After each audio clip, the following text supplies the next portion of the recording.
Police said.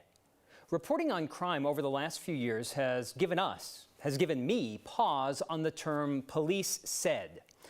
Often the first news we get about a crime is through a police news release or news conference. Police said.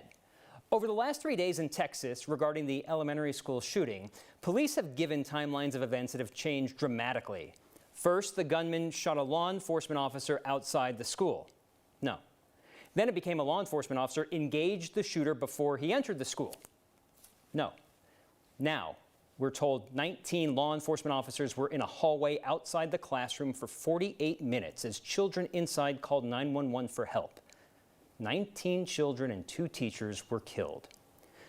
It's unlikely any law enforcement officer in Texas will be held liable for their non-actions because of a Supreme Court case about Castle Rock police. In 1999, Jessica Gonzalez's 3 daughters were killed by her estranged husband. She had a restraining order when he took them one afternoon. She tried to get police to go to where she knew they were. They did not. The situation ended in the middle of the night in front of the police station. A shootout with police killed her husband. Her daughters were inside the truck and believed to have been killed by her husband prior to the shootout. The actions by Castle Rock police regarding the restraining order ended up in court, all the way to the Supreme Court, where in 2005 it ruled that police are not financially liable for their non-actions.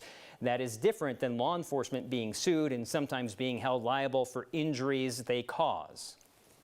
There's a difference between the affirmative action of law enforcement versus the failure to act by law enforcement.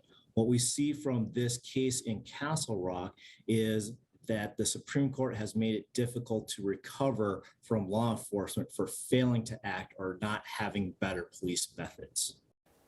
That is not to say that a family member in Texas cannot sue, but the Castle Rock decision by the Supreme Court makes it difficult to win.